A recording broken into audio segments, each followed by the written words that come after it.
ਸਤਿ ਸ਼੍ਰੀ ਅਕਾਲ ਜੀ ਸਾਰਿਆਂ ਨੂੰ। ਸਵਾਗਤ ਹੈ ਤੁਹਾਡਾ IQ ਐਜੂਕੇਸ਼ਨ ਚੈਨਲ 'ਤੇ। ਹਾਜ਼ਰ ਹਾਂ ਜੀ ਹਿਸਟਰੀ ਦੀ ਅਗਲੀ ਟੈਸਟ ਸੀਰੀਜ਼ ਲੈ ਕੇ। ਤਾਂ ਤੁਹਾਡੇ ਸਾਹਮਣੇ ਪਹਿਲਾ ਕੁਐਸਚਨ ਹੈ, ਸਤਲੁਜ ਨਦੀ ਦਾ ਜਨਮ ਸਥਾਨ ਕਿਹੜਾ ਹੈ? ਸਤਲੁਜ ਨਦੀ ਦਾ ਜਨਮ ਸਥਾਨ ਮਾਨਸਰੋਵਰ ਹੈ।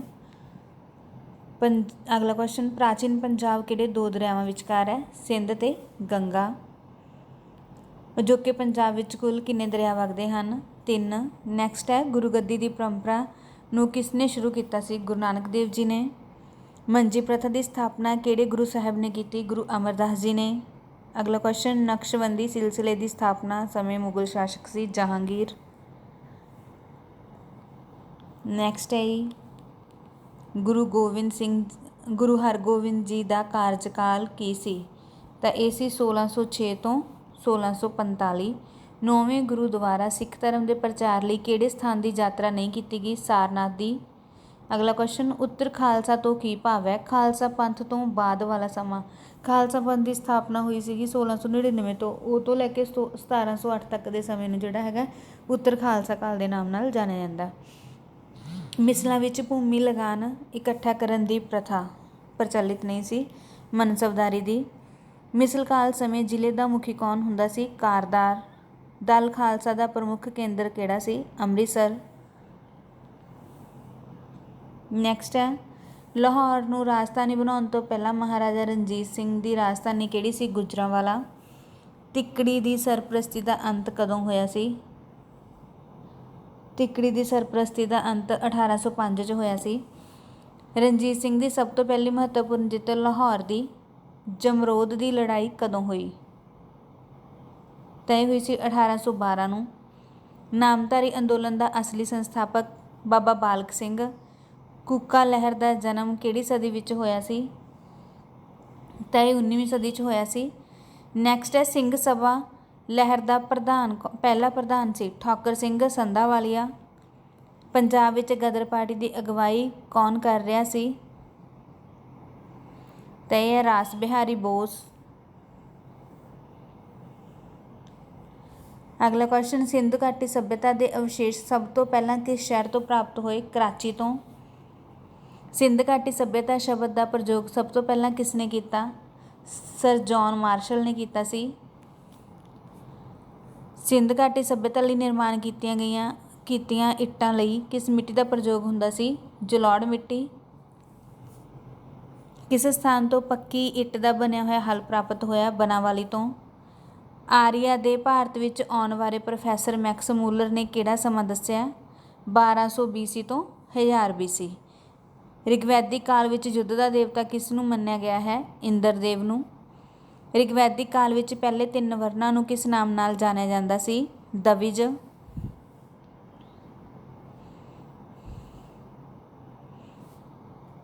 ਵੈਦਿਕ ਕਾਲ ਵਿੱਚ ਜੀਵਨ ਨੂੰ ਕਿੰਨੇ ਆਸ਼ਰਮਾਂ ਵਿੱਚ ਵੰਡਿਆ ਗਿਆ ਸੀ? 4 ਦੇ ਵਿੱਚ ਵੰਡਿਆ ਗਿਆ ਸੀ, ਅਤੇ ਹਰ ਆਸ਼ਰਮ ਨੂੰ 25 ਸਾਲ ਦੇ ਵੰਡ ਦੇ ਵਿੱਚ ਰੱਖਿਆ ਗਿਆ ਸੀਗਾ, ਅਤੇ ਪੂਰੇ ਜੀਵਨ ਕਾਲ ਨੂੰ 100 ਸਾਲਾਂ 'ਚ ਵੰਡਿਆ ਗਿਆ ਸੀ। ਰਿਗਵੈਦਿਕ ਕਾਲ ਵਿੱਚ ਕਿਸ ਤਰ੍ਹਾਂ ਦੀ ਪ੍ਰਣਾਲੀ ਸੀ? ਪ੍ਰਜਾਤੰਤਰੀ। ਕਿਹੜਾ ਗ੍ਰੰਥ ਗਦ ਅਤੇ ਪਦ ਦੋਨਾਂ ਵਿੱਚ ਲਿਖਿਆ ਗਿਆ? ਯਜੁਰਵੇਦ। ਬੁੱਧ ਧਰਮ ਦਾ ਆਰੰਭਿਕ ਇਨਸਾਈਕਲੋਪੀਡੀਆ ਕਿਸ ਗ੍ਰੰਥ ਨੂੰ ਮੰਨਿਆ ਗਿਆ? ਸੁੱਤ ਪਿਤਾਕਾ ਨੂੰ। ਕਿਸ ਉਪਨਿਸ਼ਦ ਵਿੱਚ ਬੁੱਧ ਦੇ ਪੰਚਸ਼ੀਲ ਦੇ ਸਿਧਾਂਤਾਂ ਦਾ ਵਰਣਨ ਮਿਲਦਾ ਹੈ? ਛਾਂਦੋਗਿਆ ਉਪਨਿਸ਼ਦ ਦੇ ਵਿੱਚ ਮਿਲਦਾ ਹੈ। ਬੁੱਧ ਮਹਾਪਰਿਨਿਰਵਾਣ ਤੋਂ ਬਾਅਦ ਉਸਦੇ ਸਰੀਰ ਦੀਆਂ ਅਸਥੀਆਂ ਦੇ ਕਿੰਨੇ ਭਾਗਾਂ ਨੂੰ ਅਵਸ਼ੇਸ਼ ਦੇ ਰੂਪ ਵਿੱਚ ਮੰਨਿਆ ਜਾਂਦਾ ਹੈ? ਤਾਂ ਜਿਹੜੀਆਂ ਬੁੱਧ ਦੀਆਂ ਅਸਥੀਆਂ ਸੀ ਉਹਨਾਂ ਨੂੰ 8 ਭਾਗਾਂ ਦੇ ਵਿੱਚ 8 ਸਤੂਪਾਂ ਦੇ ਵਿੱਚ ਵੰਡਿਆ ਗਿਆ ਸੀ। ਮਥੁਰਾ ਕਲਾ ਸ਼ੈਲੀ ਕੀ ਹੈ? ਇਹ ਇੱਕ ਆਦਰਸ਼ਵਾਦੀ ਕਲਾ ਸ਼ੈਲੀ ਹੈ। ਜੈਨ ਧਰਮ ਦੇ ਕੁੱਲ ਕਿੰਨੇ ਤੀਰਥੰਕਰ ਹੋਏ ਹੈ? 24। ਜੈਨ ਧਰਮ ਦੀ ਪਹਿਲੀ ਮਹਾਸਭਾ ਕਿੱਥੇ ਆਯੋਜਿਤ ਕੀਤੀ ਗਈ ਸੀ? ਪਾਟਲੀਪੁੱਤਰ ਦੇ ਵਿੱਚ। ਨੈਕਸਟ ਹੈ, ਕੌਟਲਿਆ ਦੇ ਅਰਥਸ਼ਾਸਤਰ ਅਨੁਸਾਰ ਕਲਿੰਗ ਕਿਸ ਲਈ ਪ੍ਰਸਿੱਧ ਸੀ? ਹਾਥੀਆਂ ਦੇ ਲਈ ਪ੍ਰਸਿੱਧ ਸੀ। ਪ੍ਰੋਫੈਸਰ ਰੋਮੀਲਾ ਥਾਪਰ ਅਨੁਸਾਰ ਮੌਰੀਆ ਸ਼ਾਸਕ ਕਿਸ ਵਰਗ ਵਿੱਚ ਆਉਂਦੇ ਸਨ? ਇਹ ਵੈਸ਼ ਵਰਗ ਦੇ ਵਿੱਚ ਆਉਂਦੇ ਸੀ। ਮੌਰੀਆ ਸਾਮਰਾਜ ਨੂੰ ਕਿੰਨੇ ਪ੍ਰਾਂਤਾਂ ਵਿੱਚ ਵੰਡਿਆ ਹੋਇਆ ਸੀ? ਅਸ਼ੋਕ ਦੇ ਸਮੇਂ 5 ਪ੍ਰਾਂਤ ਸੀ, ਅਤੇ ਚੰਦਰਗੁਪਤ ਮੌਰੀਆ ਤੱਕ 4 ਪ੍ਰਾਂਤ ਸੀ। ਸਮਰਾਟ ਅਸ਼ੋਕ ਦੇ ਬੁੱਧ ਧਰਮ ਦਾ ਉਪਾਸਕ ਹੋਣ ਦੇ ਪ੍ਰਮਾਣ ਕਿਸ ਲਘੂ ਸ਼ਿਲਾਲੇਖ ਤੋਂ ਪ੍ਰਾਪਤ ਹੋਇਆ? ਇਹ ਭਾਬਰ ਜਾਂ ਭਾਬਰੂ ਦੇ ਸ਼ਿਲਾਲੇਖ ਤੋਂ ਪ੍ਰਾਪਤ ਹੋਏ ਨੇ। ਗੁਪਤ ਸਾਮਰਾਜ ਦੀ ਰਾਜਧਾਨੀ ਕਿਹੜੀ ਸੀ? ਪਾਟਲੀਪੁੱਤਰ। ਗੁਪਤ ਸਾਮਰਾਜ ਦੀ ਰਾਜ ਭਾਸ਼ਾ ਕਿਹੜੀ ਸੀ? ਸੰਸਕ੍ਰਿਤ। ਸਮੁੰਦਰਗੁਪਤ ਗੁਪਤ ਸਾਮਰਾਜ ਦਾ ਕਿੰਨਵਾਂ ਸ਼ਾਸਕ ਸੀ? ਸੈਕਿੰਡ। ਵਰਧਨ ਸਾਮਰਾਜ ਦਾ ਪ੍ਰਸਿੱਧ ਸ਼ਾਸਕ ਕਿਹੜਾ ਸੀ? ਵਰਧਨ ਸਾਮਰਾਜ ਦਾ ਪ੍ਰਸਿੱਧ ਸ਼ਾਸਕ ਕਿਹੜਾ ਸੀ? ਹਰਸ਼ਵਰਧਨ ਸੀ। ਹਰਸ਼ਵਰਧਨ ਨੇ ਆਪਣੇ ਸਾਮਰਾਜ ਨੂੰ ਕਿੰਨੇ ਪ੍ਰਾਂਤਾਂ ਵਿੱਚ ਵੰਡਿਆ ਹੋਇਆ ਸੀ? ਤਾਂ 3 ਪ੍ਰਾਂਤਾਂ ਵਿੱਚ ਵੰਡਿਆ ਹੋਇਆ ਸੀ। ਪ੍ਰਤੀਹਾਰ ਵੰਸ਼ ਦਾ ਸੰਸਥਾਪਕ ਕੌਣ ਸੀ? ਨਾਗਭੱਟ ਪਹਿਲਾ। ਨੈਕਸਟ ਹੈ ਪਾਲ ਵੰਸ਼ ਦੀ ਰਾਜਧਾਨੀ ਕਿਹੜੀ ਸੀ? ਮੁੰਗੇਰ। ਪੱਲਵ ਵੰਸ਼ ਵਿੱਚ ਨਾਡੂ ਕਿਸ ਇਕਾਈ ਵਜੋਂ ਜਾਣਿਆ ਜਾਂਦਾ ਸੀ? ਤਾਂ ਜ਼ਿਲ੍ਹੇ ਨੂੰ ਨਾਡੂ ਕਿਹਾ ਜਾਂਦਾ ਸੀ। ਦਿੱਲੀ ਸਲਤਨਤ ਦੀ ਆਰੰਭਿਕ ਰਾਜਧਾਨੀ ਕਿਸ ਨੂੰ ਮੰਨਿਆ ਜਾਂਦਾ? ਲਾਹੌਰ ਨੂੰ। ਕੁਤਬਦੀਨ ਐਬਕ ਸੀਗਾ ਦਿੱਲੀ ਦਾ ਪਹਿਲਾ ਸ਼ਾਸਕ ਸੀ ਜਿਹਨੇ ਲਾਹੌਰ ਨੂੰ ਆਪਦੀ ਰਾਜਧਾਨੀ ਬਣਾਇਆ ਸੀ। ਅਲਾਉਦੀਨ ਖਿਲਜੀ ਨੇ ਭ੍ਰਿਸ਼ਟਾਚਾਰ ਨੂੰ ਖਤਮ ਲਈ ਕਿਸ ਵਿਭਾਗ ਦੀ ਸਥਾਪਨਾ ਕੀਤੀ? ਦੀਵਾਨੇ ਮੁਸਤਖਰਾਜ। ਫਿਰੋਜ਼ ਸ਼ਾਹ ਤੁਗਲਕ ਸਮੇਂ ਵੀਰਨਾਥ ਕਿਸ ਵਿਭਾਗ ਨਾਲ ਸੰਬੰਧਿਤ ਸੀ? ਪੁਲਿਸ ਵਿਭਾਗ ਨਾਲ। ਸੂਰੀ ਵੰਸ਼ ਦਾ ਸੰਸਥਾਪਕ ਕੌਣ ਸੀ? ਸ਼ੇਰ ਸ਼ਾਹ ਸੂਰੀ। ਬਾਬਰ ਨੇ ਭਾਰਤ ਉੱਤੇ ਪਹਿਲਾ ਹਮਲਾ ਕਦੋਂ ਕੀਤਾ? 1519 ਦੇ ਵਿੱਚ ਕੀਤਾ ਸੀ। ਅਤੇ ਭਾਰਤ ਦੇ ਉੱਤੇ ਮੁਗਲ ਸਾਮਰਾਜ ਦੀ ਜਿਹੜੀ ਨੀਂਹ ਰੱਖਣੀ ਆ ਉਹ ਪਾਣੀਪਤ ਦੀ ਪਹਿਲੇ ਯੁੱਧ ਦੇ ਦੌਰਾਨ ਹੋਇਆ ਸੀ 1526 ਵਿੱਚ, ਅਤੇ ਉਹ ਬਾਬਰ ਦਾ 5ਵਾਂ ਹਮਲਾ ਸੀ। ਕਿਸ ਮੁਗਲ ਸ਼ਾਸਕ ਦੇ ਵਿਆਹ ਲਈ ਰਜਿਸਟਰੀ ਪ੍ਰਥਾ ਦੀ ਸ਼ੁਰੂਆਤ ਕੀਤੀ ਸੀ? ਤਾਂ ਇਹ ਅਕਬਰ ਨੇ ਕੀਤੀ ਸੀ। ਨੈਕਸਟ ਹੈ ਸ਼ਾਹਜਹਾਂ ਨੇ ਦੱਖਣ ਭਾਰਤ ਵਿੱਚ ਸਭ ਤੋਂ ਪਹਿਲਾਂ ਕਿਸ ਉੱਤੇ ਹਮਲਾ ਕੀਤਾ? ਅਹਿਮਦਨਗਰ 'ਤੇ। ਦੱਖਣ ਭਾਰਤ ਵਿੱਚ ਅੰਗਰੇਜ਼ਾਂ ਦੀ ਪਹਿਲੀ ਵਪਾਰਕ ਫੈਕਟਰੀ ਕਿੱਥੇ ਸਥਾਪਿਤ ਸੀ? ਦੱਖਣ ਭਾਰਤ 'ਚ ਅੰਗਰੇਜ਼ਾਂ ਦੀ ਪਹਿਲੀ ਫੈਕਟਰੀ ਮਸੂਲੀਪਟਨਮ ਦੇ ਵਿੱਚ ਸੀ। ਈਸਟ ਇੰਡੀਆ ਕੰਪਨੀ ਦਾ ਅੰਤਿਮ ਗਵਰਨਰ ਜਨਰਲ ਕੌਣ ਸੀ?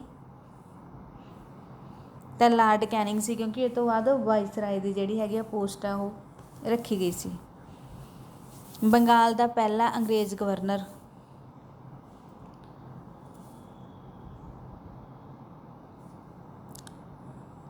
ਬੰਗਾਲ ਦਾ ਪਹਿਲਾ ਅੰਗਰੇਜ਼ ਗਵਰਨਰ ਤਾਂ ਇਹ ਰੋਬਰਟ ਕਲਾਈਵ ਸੀ। ਪਲਾਸੀ ਨਾਮਕ ਸਥਾਨ ਆਧੁਨਿਕ ਭਾਰਤ ਦੇ ਕਿਸ ਰਾਜ ਵਿੱਚ ਆਉਂਦਾ ਹੈ? ਬੰਗਾਲ ਦੇ ਵਿੱਚ। ਬਕਸਰ ਦਾ ਯੁੱਧ ਕਿਸ ਸੰਨ ਵਿੱਚ ਹੋਇਆ? 1764 ਦੇ ਵਿੱਚ ਹੋਇਆ ਸੀ।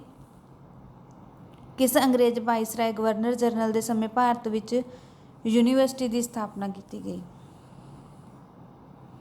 ਤਾਂ ਇਹ ਸੀ ਲਾਰਡ ਕਰਜ਼ਨ। ਕਿਸ ਅੰਗਰੇਜ਼ ਅਧਿਕਾਰੀ ਨੇ ਪੱਛਮੀ ਸਿੱਖਿਆ ਨੂੰ ਸਥਾਨਕ ਭਾਸ਼ਾ ਵਿੱਚ ਕਰਨ ਦਾ ਯਤਨ ਕੀਤਾ? ਲਾਰਡ ਮੁਨਰੋ ਨੇ। ਭਾਰਤ ਵਿੱਚ ਵਿਸ਼ਵ ਵਿਦਿਆਲਿਆ ਐਕਟ ਕਦੋਂ ਬਣਾਇਆ ਗਿਆ? 1902 ਵਿੱਚ।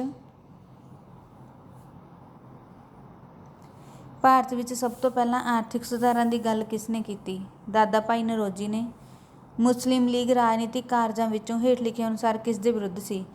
ਹਿੰਦੂ ਅਤੇ ਭਾਰਤੀ ਰਾਸ਼ਟਰੀ ਕਾਂਗਰਸ। ਬੰਗਾਲ ਵੰਡ ਕਦੋਂ ਹੋਈ? ਇਹ ਹੋਈ ਸੀ 16 ਅਕਤੂਬਰ 1905 ਨੂੰ। ਵੰਡ ਤੋਂ ਪਹਿਲਾਂ ਪੰਜਾਬ ਦਾ ਆਖਰੀ ਪ੍ਰਧਾਨ ਕੌਣ ਸੀ? ਖਿਜ਼ਰਤ ਹਯਾਤ ਖਾਨ। ਖਿਜ਼ਰ ਹਯਾਤ ਖਾਨ। ਪੰਜਾਬ ਦਾ ਲੈਫਟੀਨੈਂਟ ਗਵਰਨਰ ਅਪ੍ਰੈਲ 1919 ਈਸਵੀ ਨੂੰ ਕੌਣ ਸੀ? ਮਾਈਕਲ ਅਡਵਾਇਰ ਸੀ। ਅਸਹਿਯੋਗ ਅੰਦੋਲਨ ਗਾਂਧੀ ਜੀ ਨੇ ਕਦੋਂ ਸ਼ੁਰੂ ਕੀਤਾ? ਇਹ 1 ਅਗਸਤ 1920 ਨੂੰ ਸ਼ੁਰੂ ਕੀਤਾ ਗਿਆ ਸੀ। ਗਾਂਧੀ ਜੀ ਦੁਆਰਾ ਚਲਾਈ ਗਈ ਡਾਂਡੀ ਮਾਰਚ ਦਾ ਪ੍ਰਤੀਕ ਸੀ ਨਮਕ, ਜਿਹਦੇ ਵਿੱਚ ਗਾਂਧੀ ਜੀ ਦੇ 78 ਸਮਰਥਕ ਸੀ ਜਿਨ੍ਹਾਂ ਨੇ ਸਾਥ ਦਿੱਤਾ ਸੀ।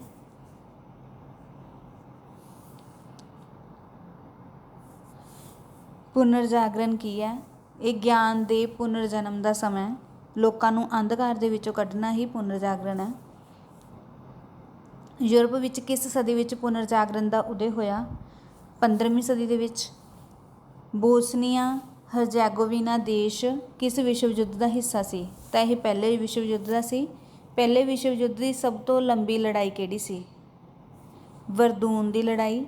ਮਿੱਤਰ ਦੇਸ਼ਾਂ ਦੇ ਯੂਰਪ 'ਤੇ ਹਮਲਾ ਮੁੱਖ ਤੌਰ 'ਤੇ ਕਿਸ ਵੱਲ ਇਸ਼ਾਰਾ ਕਰਦਾ ਹੈ? ਤਾਂ ਇਹ ਫਰਾਂਸੀਸੀ ਤੱਟ ਵੱਲ ਇਸ਼ਾਰਾ ਕਰਦਾ ਹੈ।